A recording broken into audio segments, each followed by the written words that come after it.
You ever have that feeling you're staring at a deadline? You know you need to start, but you just can't? Yeah, you are definitely not alone. That feeling of being totally stuck is something we all go through. But what if I told you the solution has nothing to do with willpower or some fancy new planner? Okay, let's get into this, because we are going to break down 5 really powerful, science-backed ways to finally get out of that cycle for good.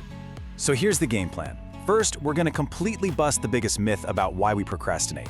Then we'll jump into 5 super practical strategies you can literally start using today. We're talking about starting impossibly small, time boxing your focus, how to outsmart your future self, how to reframe that voice in your head, and finally, learning to reward the action itself, not just the final result. All right, first things first, let's just get this out of the way right now. If you procrastinate, it does not, I repeat, does not mean you are lazy. The real reason is actually way more interesting, and it's all about our emotions. This one idea from psychological research, it changes everything. See, it's not that you're bad at managing your time, it's that the task you're avoiding triggers some kind of negative feeling. Maybe it's anxiety or boredom or just self-doubt. So procrastination is really just your brain's defense mechanism to avoid those uncomfortable feelings. Think of it like a battle in your head. You've got the part of your brain that wants immediate relief from discomfort and the part that's trying to plan for the long haul. When you procrastinate, the part that wants to feel good right now is winning. And so we get stuck in this really nasty cycle, right? We think we're just lazy, that it's some kind of character flaw, but what's really going on under the hood is just an emotional pattern. Our brain is trying to give us a quick mood boost by avoiding something unpleasant, even though we know it's just going to cause more stress later on. So what are these feelings that we're so desperately trying to avoid? Well, it could be a bunch of things. Maybe it's a fear of failing or being criticized, or just general anxiety about how hard the task is going to be.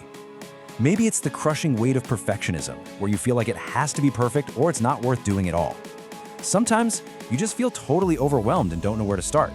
Or hey, maybe the task is just plain boring. Figuring out your specific trigger, that's a huge first step. Okay, so if it's an emotional fight, how do we fight back? Well, our first strategy is all about making that first step so ridiculously easy that your brain can't even argue. This is the magic of the 2-minute rule. The thinking here is just brilliantly simple. You take that big, scary, intimidating goal that's hanging over your head and you just shrink it. Shrink it way, way down to something you can do in less than 2 minutes.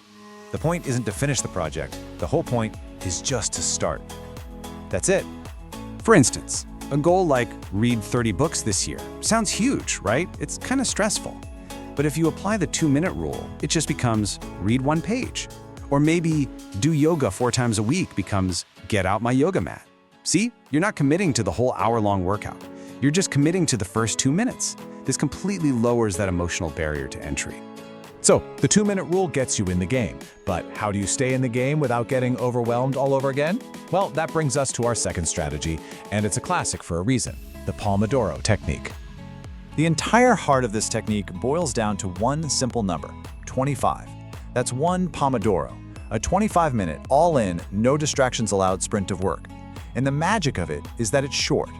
Come on, anyone can convince themselves to focus on just about anything for only 25 minutes. So here's how it works. You pick one single task. You set a timer for 25 minutes, and you work only on that task. No email, no phone, nothing. When that timer rings, you have to take a 5-minute break. Get up, stretch, walk around, just step away. After you do 4 of these cycles, you earn a longer break, maybe 15 or 30 minutes. It's an incredible way to train your brain to focus in short bursts, and it really helps prevent burnout.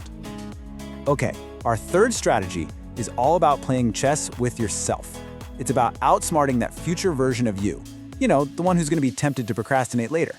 We do this through something psychologists call pre-commitment. So what is pre-commitment?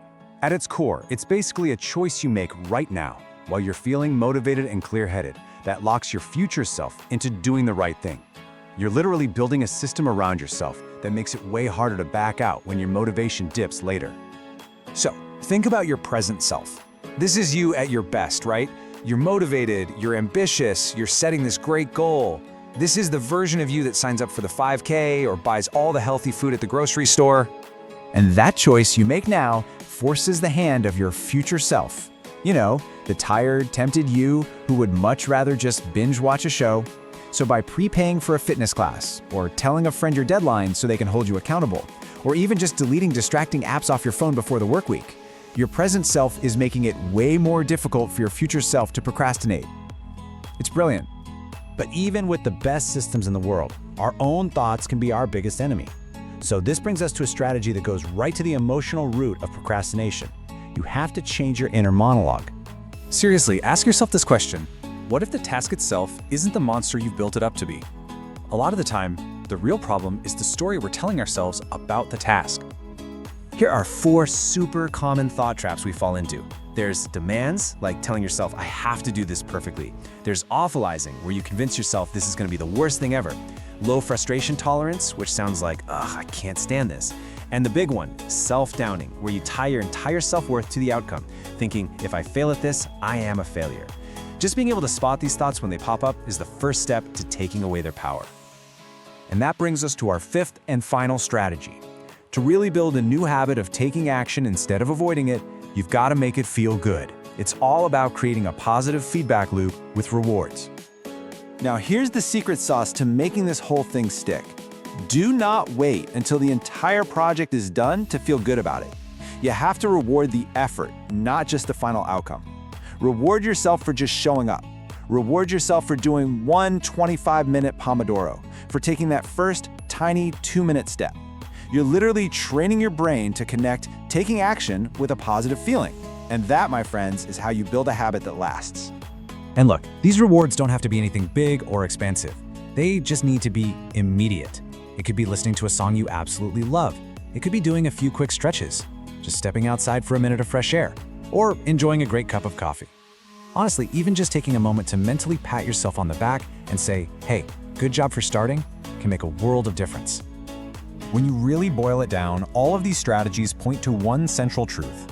Beating procrastination isn't about becoming some perfect, emotionless productivity robot. It's about progress, not perfection.